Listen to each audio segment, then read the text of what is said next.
para. Mo ti sáré nílé oṣù ẹ̀wẹ̀dù. Àwa ló ní di odù orin tó dájú. Bẹ̀rẹ̀ ni wà á kà. Ajá bá jìrè lè bó ẹkùn ajẹ́ká òwe. Ẹ ǹlẹ́ níbẹ̀ wọn onílé lóko. Ẹ sì kú dédé àsìkò yìí. Hey guys, it's Adirunke again. Today I'd like to teach you another Yoruba proverb. I've titled it Àìgbọ̀fà là ń wòkè. Àìgbọ̀fà là ń wòkè. However, the full proverb is Àìgbọ̀fà là ń wòkè. Ifá kan ò sí ní para. Àìgbọ̀fà là ń wòkè. Ifá kan ò sí ní para. I'll take that again. Àìgbọ̀fà là ń wòkè. Ifá kan ò sí ní para. Then I'm going to expand the statement. In the Yoruba language, we engage in word contraction in the way that we speak. And so, as soon as the Yoruba language stopped being a vernacular, as soon as it became a written language, the way that we spoke, obviously, was transferred to the way that we write. So when you're a native speaker of a language, there's a way that you would speak, perhaps combine words or all of that. If you are a native, you don't even have to be a native English speaker. If you've been speaking English since birth or something like that, or you're quite familiar with the language, you may not need to say "I've not" when you're talking to a friend, or you may say "haven't," because you're quite used to the language. The same applies for the Yoruba culture and the Yoruba language, in which you can shrink a couple of words and make them a word. So I'll give you examples in this sentence. Aigbofa. Aigbofa has about 3 words combined. Aigbo and Ifa. Then la. La is a combination of 2 words. Ni a. I'll tell you what these words mean. Don't worry. Àìgbọ̀fà là ń wòkè. Wòkè is a combination of 2 words as well. Wo òkè. Ifá kan ò sí ní para. If you say Àìgbọ̀ Ifá ni à ń wo òkè, Ifá kan ò sí ní para, it would be correct as well if you decide to say the full thing, but it may sound different, and it may sound obvious to a native speaker that you're not necessarily a native speaker. You are just learning the language, because you really don't need to extend it. And it's not unlike the English language, where it's formal. One is formal, and the other, if you say haven't, that's not formal, and you have to say have not if you're writing a formal letter and things like that. It doesn't apply in the Yoruba language. There's no this one is rude and unofficial, so you can combine words, whether you're speaking to an adult or whether you're writing a letter in Yoruba language, whatever, it works. Now that we're done with the sentence expansion, let's do the word for word transliteration, like we often do. So, I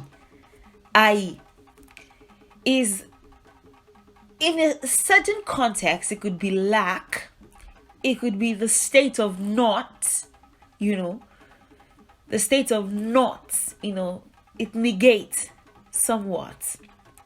Bo is here, literally, or understand, metaphorically. Let's say the talking drum. If you're really good at the Yoruba language, and what do I mean by that? If to a certain degree you understand proverbs and you understand metaphors, if you hear the talking drum, you can pretty much understand what the drummer is saying. Of course you can hear it. Even you can hear the drum beat. Of course, even a person who doesn't speak the language at all can hear the drum beat. Yes.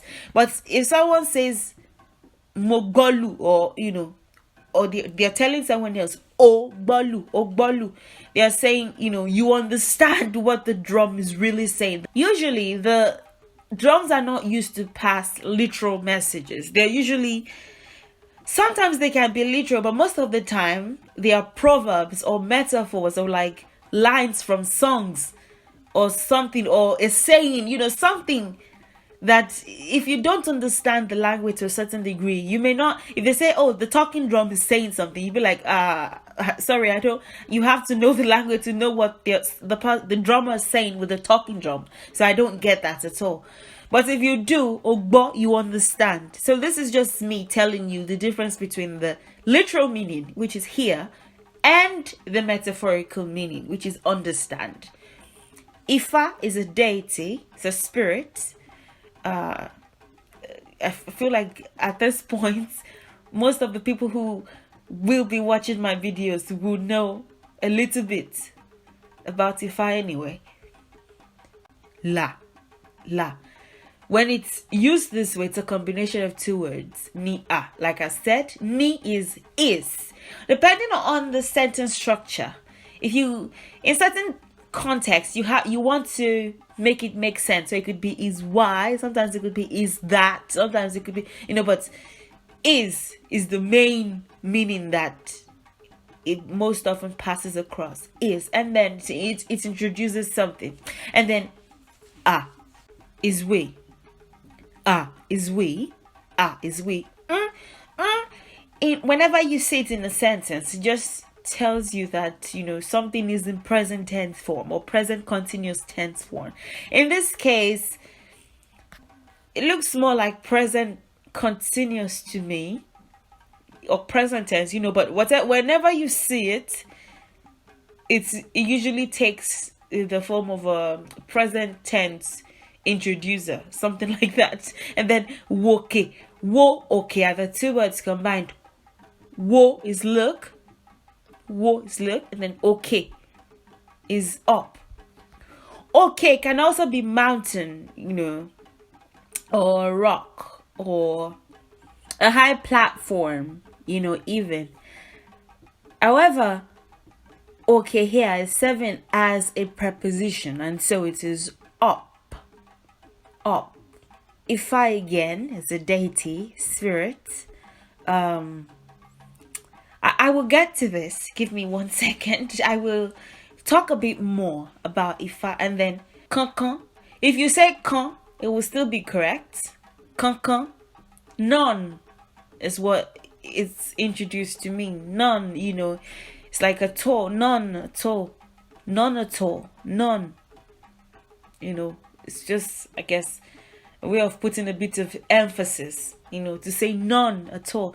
And then is not. Whenever it's introduced in a sentence, it negates.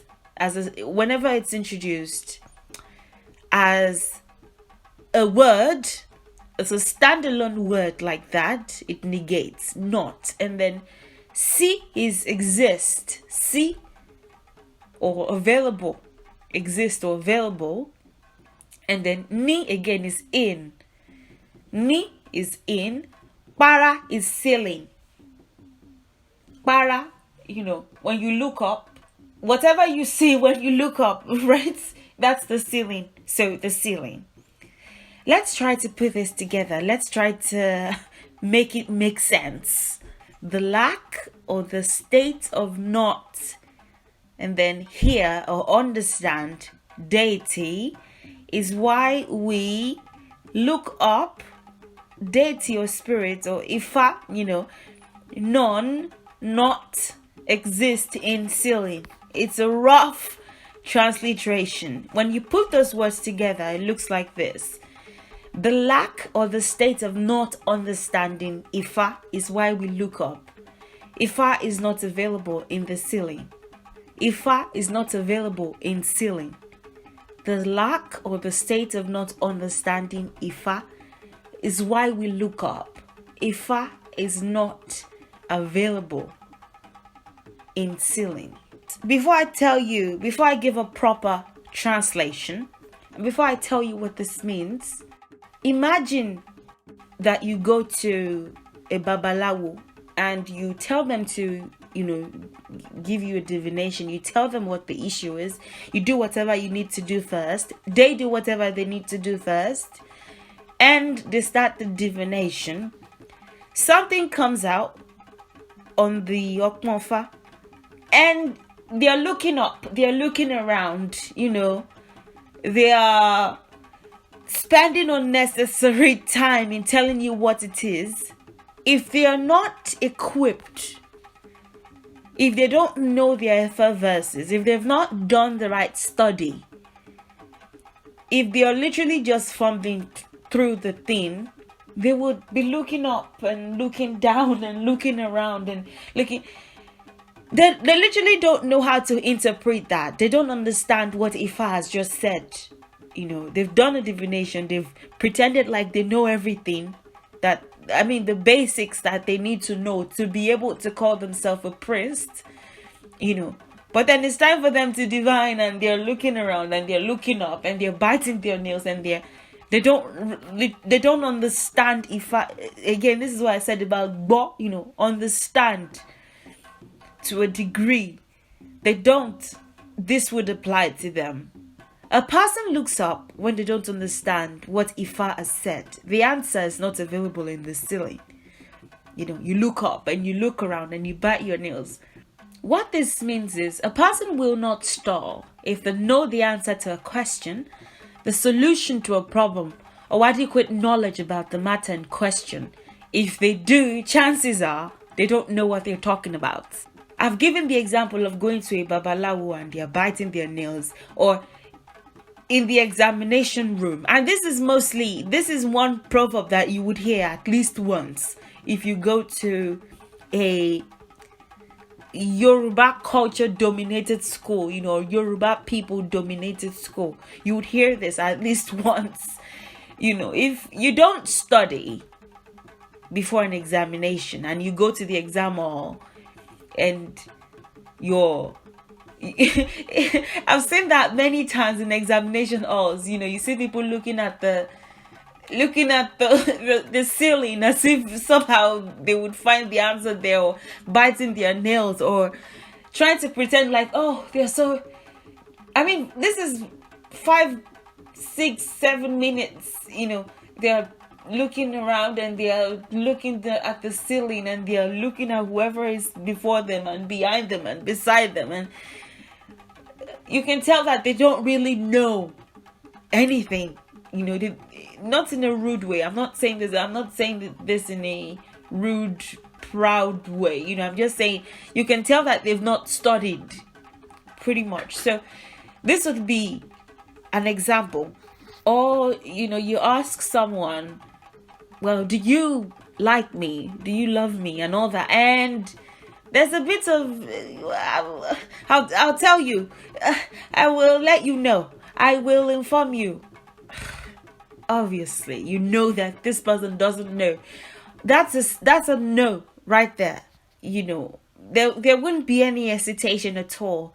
But we sometimes as human beings, and I'm saying this because, of course, there's been a bit of growth in my life as well. Pretty sure 5 years ago, I wouldn't have spoken like this. Sometimes we try to rationalize those clear signs, and we say, oh, they're probably just shy, or they probably just don't want to tell me the answer right away. They're probably being old school. No, don't do that. Don't do that to yourself. Obviously, the answer is, if there's an hesitation, if there's, I don't know. Well, I'm thinking, I'm reasoning, I'm perambulating, I'm rational. No, that's a no. Just take it as a no. If it's not a yes, many times it's a no. We'd like to think that there must be something. When we say yes or no, we try to think the answer is or. As human beings, we like to think that the or in the middle of yes and no is an option in and of itself. So, or, most of the time, no. If it's not a yes, it's a no. It could be a yes at some point when something is over or done with. And it could be a no if something goes another direction. But don't cling to the or. So this is just me using examples that you can relate to explain this. It is when a person doesn't know the answer to something that they would be stalling and perambulating and thinking and jumping and doing all that when they don't need to. They don't know the answer. That's what it means. Now, a little bit about Ifa.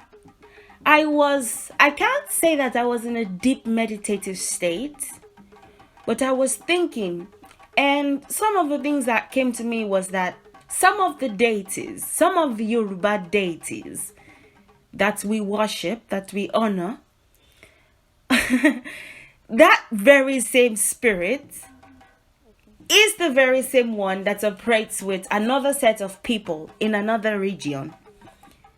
I'll take that again.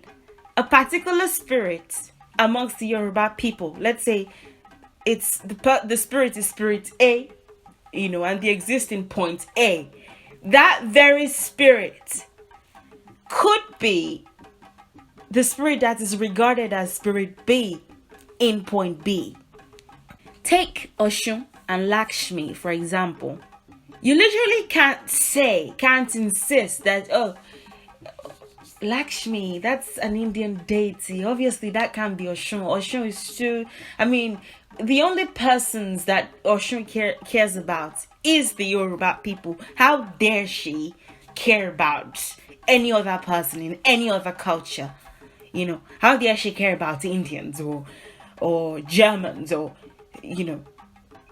people from Ireland or the Irish, or how dare she? The only persons that she can care about that I'm allowing her to care about is the Yoruba people. We tend to forget that spirits are not human beings. They don't identify themselves as, oh, I'm in the spirit realm or in whatever sphere that part of space, part of the universe that they exist in. Spirits don't introduce themselves like, oh, I'm Oshun and I'm Yoruba. We may call her a Yoruba goddess or Yoruba deity, but she wouldn't regard herself as that. In spirit, there's no I'm white, I'm black, I'm Yoruba, I'm female, I'm tall, Of course, there are feminine and masculine energies that everyone possesses. If you may look masculine and you may look feminine, but if you are not both masculine and feminine at the same time, you're going to have a bit of problem existing on this plane.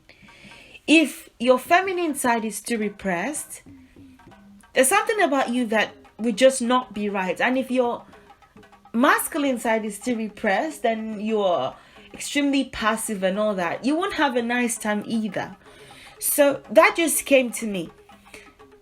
Oshun, for all we know, could be Lakshmi amongst the Indians. She could be whoever, amongst another set of people. You can tell that I'm not too versed on other people's cultures, on other cultures.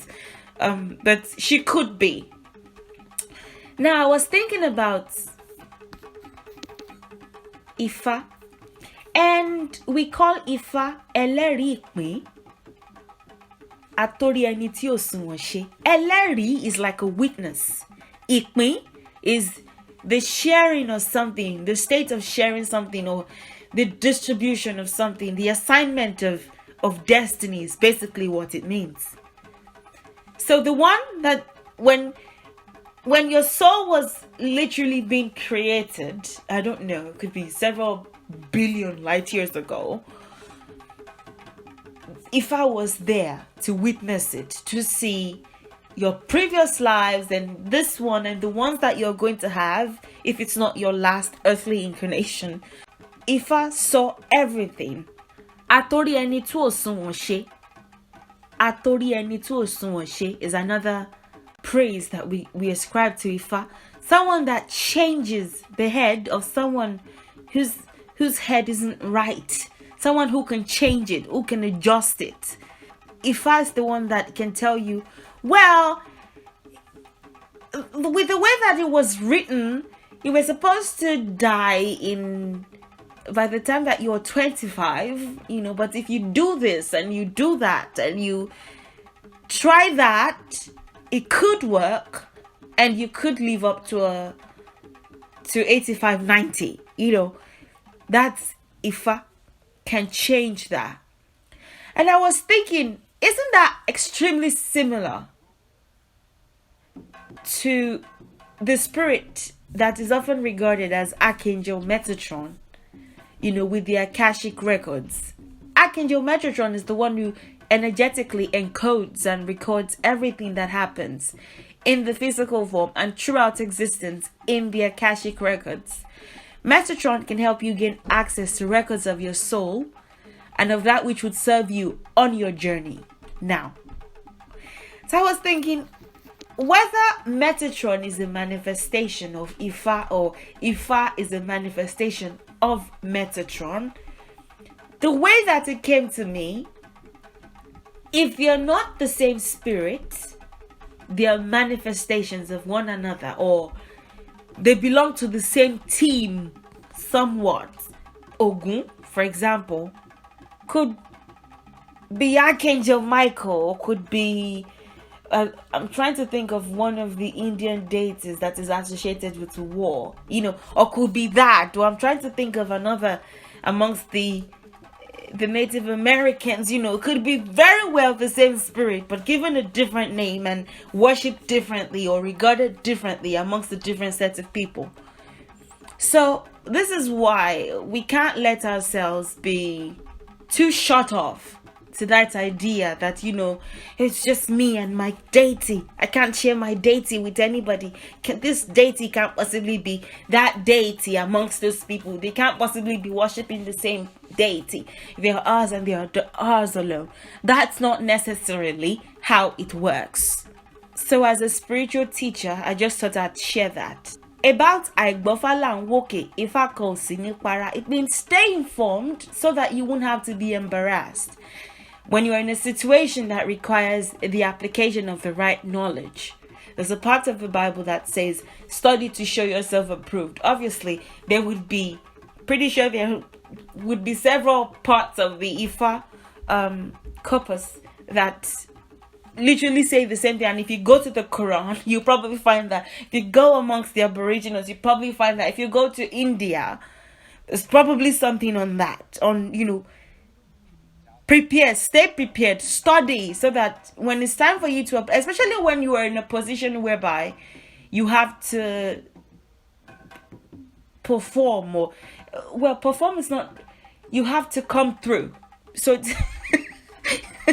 so to speak. If you don't study, if you don't get ready, you're not necessarily helping yourself. You're going to be embarrassed for sure. So study when you need to, know what you need to do everything with due diligence, so that when it's time for you to produce, you won't have to think and overthink. You would know the answer right away. You can even use this metaphorically. If a person is looking up and you say, Àìgbọ and Wòkè, if I can see me para, kill and wo, See, it is when you don't understand the answer that you would be looking around. Obviously, you don't know what you're doing. You can even state it that way. However, this is often stated as a precautionary proverb.